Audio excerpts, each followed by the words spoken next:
Thanks for joining us this week on Diplomatic Channel. I'm Amarachi Ubani. The events of the past week have impacted greatly on the emotions of many Nigerians who never thought there could ever be a time like this. The shooting of unarmed protesters at the Lekki Toll area of Lagos has left the world stunned at the turn of events in Nigeria. Heavy looting and destruction of public and private property by some angry Nigerians and youths has left many asking where the security operatives are to protect lives and property. This week on the program, we examine reactions by the international community to the shooting of peaceful EndSARS protesters at the Lekki Toll area and the president's response. My guest is Dr. Yusuf Abubakar, an international relations expert and deputy director, National Defense College, Abuja. He'll be joining us later on the program. But first, a quick check on other discussions in diplomatic circles, mainly the United Nations, which turned 75 on Saturday.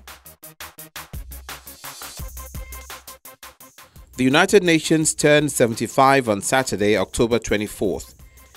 The organization was created when countries came together after World War II to prevent another conflict and to replace an ineffective League of Nations. It all started when 50 countries met in San Francisco on June 26, 1945, to draw up the UN Charter. Those delegates deliberated on the basis of proposals worked out by the representatives of China, the Soviet Union, the United Kingdom, and the United States at Dumbarton Oaks, United States in October 1944. The Charter then came into force on October 24, 1945. 75 years later, the UN with the rest of the world is grappling with the deadly coronavirus pandemic, which has challenged the effectiveness and solidarity of the now 193-member world body. It has had to address the coronavirus pandemic, which spotlighted the long-simmering tension between the United States and China hitting boiling point and exposing frailties of the world. Several leaders have called for a reform, especially to the 15-member Security Council, arguing that it's unfair the US, Russia, China, France and Britain were the only permanent veto-wielding powers. While there has not been a World War III, leaders adopted a statement of September 21, 2020, acknowledging moments of disappointment. Welcome back. Following the shooting of unarmed peaceful protesters on Tuesday night, members of the international community began to call on President Muhammadu Buhari to do right by Nigerians. U.S. Secretary of State Mike Pompeo sent out a statement saying, "The United States strongly condemns the use of excessive force by military forces who fired on unarmed demonstrators in Lagos, causing death and injury. We welcome an immediate investigation into any use of excessive force by members of the security forces. Those involved should be held to account in accordance with Nigerian law. The right to peaceful assembly and freedom of expression are essential human rights and core democratic principles. We call on the security services to show maximum restraint and respect fundamental rights and for demonstrators to remain peaceful. We extend our condolences to the victims of the violence and their families." There were also messages from former Secretary of State Hillary Clinton via her Twitter handle. She called on the president and the Nigerian army to stop killing young EndSARS protesters. UN Secretary General Antonio Guterres condemned the escalation of violence in Lagos, Nigeria, which has resulted in multiple deaths and injuries. He called for demonstrations to be peaceful and for an end to reported police brutality and abuses, and for authorities to investigate the incidents and hold perpetrators accountable. The UK Foreign Office released a statement with the Foreign Secretary Dominic Raab saying he was deeply concerned by the recent violence and continued clashes in Nigeria and alarmed by reports of civilian deaths. He called for an end to violence and on the Nigerian government to urgently investigate reports of brutality at the hands of security forces and to hold those responsible to account. A statement from the Commonwealth Secretariat says the Secretary General, Patricia Scotland, is in close communication with the Nigerian government and is following with deep concern the alarming reports of attack on demonstrators in Lagos and other parts of Nigeria. She said, "The right to peaceful demonstrations and freedom of assembly are constitutionally protected rights and should be respected by all at all times. The perpetrators of these cowardly acts must be held accountable in accordance with the law. We note that an investigation has been ordered into these egregious human rights violations. An investigation should be prompt and impartial, and the findings made public. President Buhari addressed Nigerians on Thursday, October 22nd, making no mention of the shooting of protesters at the Lekki area. He called on the international community to know all the facts following widespread condemnation over the alleged deaths that night. Here's what he said. To our neighbors in particular, and members of the international community, many of whom have expressed concern about the ongoing development in Nigeria, we thank you and urge you all to seek to know all the facts available before taking a position or rushing to judgment and making hasty pronouncements. In the circumstances, I would like to appeal to protesters to note and take advantage of the various well-thought-out initiatives of this administration designed to make their lives better and more meaningful, and resist the temptation of being used by some subversive elements to cause chaos with the aim of truncating our nascent democracy. For you to do otherwise will amount to undermining national security and the law and order situation. Under no circumstances will this be tolerated.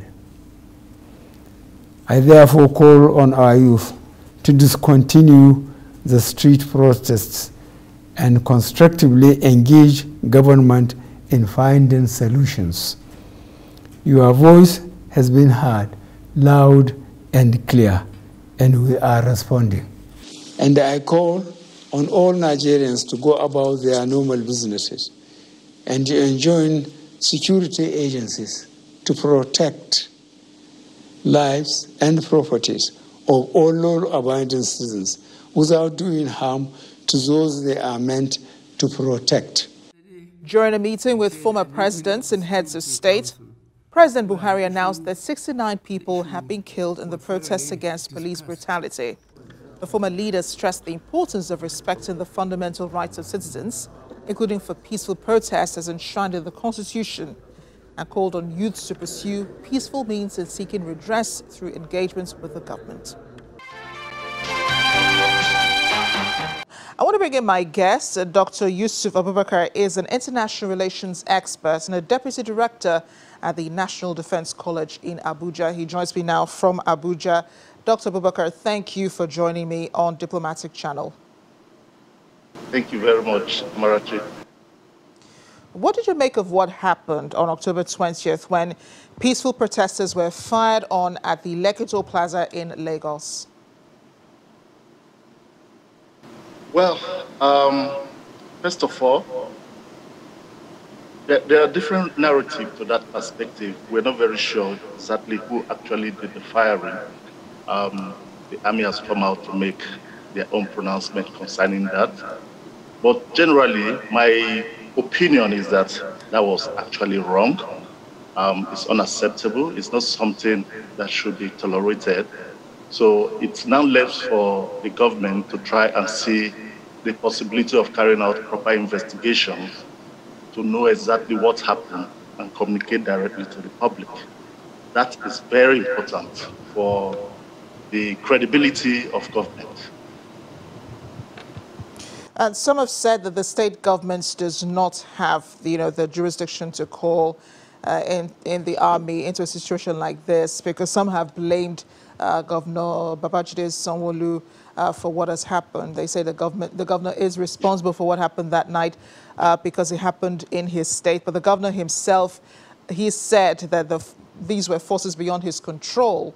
The shooting at the protesters, the mere fact that men in camouflage were there shooting at protesters, he said that was a situation out of his control. Well, it is not, if any person that understands how the military works, it's not possible for you to lay that blame on the governor of Lagos State. He has no power to call on the military for any kind of operation of that nature. It is absolutely not possible. And also, we also understand how things have been working in this country. Any person can wear camouflage. That some group of persons that are wearing camouflage does not really imply that they are personnel of Nigerian Armed Forces. We actually need the government to clear the air exactly what happened. The armed forces, the Nigerian military should be able to tell exactly what happened that night, and that the way to go about it is to find out whether its own men were the ones that were deployed to that place and who actually called for the deployment of men to that particular operation. This is very, very important for the credibility of the government. You cannot use your own military against your own people, especially those who are protesting peacefully. It is not acceptable in a democracy. But I want to also look at, the response by the international community on what happened. The U.S. president has called for an investigation, rightly so, into what happened that night. The governor of Lagos State is also conducting an investigation in line with international best practices, I suppose, or really, trying to find out exactly what happened. How do you process some of the messages, that we're hearing, from leaders around the world, from the U.S., Secretary of State Mike Pompeo calling for an investigation, Hillary Clinton, former Secretary of State, also calling for an investigation, the U.K. government, the Commonwealth Office, and, even the UN also calling for an investigation and a peaceful resolution to what has happened. What do you make of all of these messages, all of them pointing to exactly the same thing? First of all, do they have a right to comment on a situation like this? Yeah, they do have a right to comment on a situation like this. There's a principle in international relations we call the right to protect. In as much as a country may have the sovereignty, that is the exclusive right to adjudicate over its own territory, you also have the right to protect your own people, otherwise the international community is going to intervene. Bearing that in mind, that is what informed the narrative coming from the international community. And I expected it to come earlier than that. It took almost a week before we started getting some kind of response from the international community. When you compare that to the Black Lives Matters, you will see the way the whole world rallied around the United States in that Black Lives Matter. In the case of Nigeria, the youths were protesting on their own. We did not get immediate response from the international community until much more later. The response we've received so far is very, very encouraging. It also tells something to the politics about this country. Whatever we're doing, the world is watching us, and we should also understand that the best international practices is expected from us. And also, the protest is actually a characteristic of democracy. You cannot outlaw protests, peaceful protests, and at the same time, one of the weaknesses in the protests was the absence of the leadership that was expected from the youth. After a period of time, what was expected was that the youths were supposed to present someone who would probably do the negotiation with government or talk for the government. Even if they don't want someone to talk for them, they could bring someone like a surrogate, like the person of Femi Falana would have been able to talk on their behalf, and that will end the protest, because the protest was taking a different dimension, and they would have anticipated the possibility of hoodlums hijacking it. And they also understood that some persons were interfering with the protest who had bad intentions. So with that, I expected the leadership of the protest to re-strategize and see how they will avert such possibilities of hoodlums taking over the protest, so that it doesn't degenerate to the situation where we are now, right? Nobody's happy with what is happening today, aside from the fact that we lost people at the Lekki toll gate. Looting is taking place in different parts of the country. What kind of image are we receiving from all what is happening right now? The well-intended protest is now being colored in different names and all that. That is not too good for us. And I anticipate that the youths will probably go back to the drawing board and look for a better way to present this. We'll take a short break. Diplomatic Channel. We'll be right back. Dr. Abubakar, the president in his address on Thursday said neighbors and members of the international community, while acknowledging their concern about what's going on in Nigeria, urged them to seek to know all of the facts available before taking a position or rushing to judgment and making hasty pronouncements on what's going on in the country. Did the international community make hasty pronouncements, do you think, about what happened on Tuesday night, considering the members of the international community, many of them receive intelligence reports on Nigeria? Could they have made their remarks a bit too early about what happened that night? Well, there are two ways to look at this. First of all, as the president of Nigeria, he has all the apparatus to be able to receive intelligence reports concerning what's been happening and some of the comments that's been made by other leaders of the world. The other angle we have to look at it is that this is a globalized world, and a whole lot of things are happening now. Countries do not have total control of what happens. So a lot of things were able to go fast in real time, and many of them were true, and some of them were also fake news, as it may be called. The response to I don't know exactly what the president will be referring to as hasty generalization in terms of some of the response some of the international members of the international community made, but being someone at the position where he's sitting, he has the privilege of receiving better information, informed information than myself. But from my own environment, monitoring the activities, both from the social media and other conventional news, I can't recall any specific generalization that was made other than the area where the government was accused of shooting innocent protesters, unarmed protesters and the rest. But that in itself, we could also look at it as a hasty generalization, because the army has come out clearly to say that they do not have a hand in it, but that is not enough. The army should be able to carry out proper investigation to be able to tell the public about exactly what happened. We cannot just leave it like that as inconclusive. We must be able to communicate to the public, tell them exactly what has happened. If you don't communicate to the public properly, definitely you will be creating a gap, and people are going to lash on that gap. So they will exploit that gap to spread fake news, and fake news, there's no way fake news will definitely have some tremendous effect on the government. And that is something the government will not want to entertain at this time. So the government should, at this time, try everything possible to have strategic communication, to be able to communicate to the public exactly what is happening. Strategic communication is very essential at this point. Indeed, it is. But then how do you think the president's response reads out to the international community, many of whom are very concerned about what's going on here and who already have investments and diplomatic partnerships that date back? You know, did they cross the line? Would you call this interference?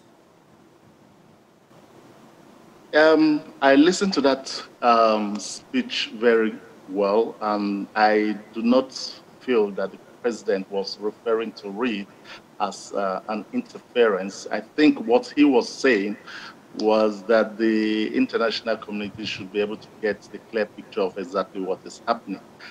But be that as it may, people are seeing things happening.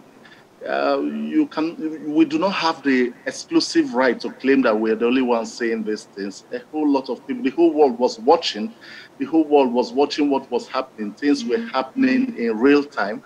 So what happened is that communicating to the people is very, very important in this time. Government should be able to have proper way of communicating to the people. Otherwise, you are doing that at your own detriment. If you don't communicate properly, then you are creating a gap, and that gap can lead to your own destruction, if not now, maybe in the future. The idea that there was an interference from the international community, I made mention of something. We call it the R2P, that is responsibility to protect. The international community will definitely want to know what is happening. In as much as you have your sovereignty, you also have the responsibility to protect your people.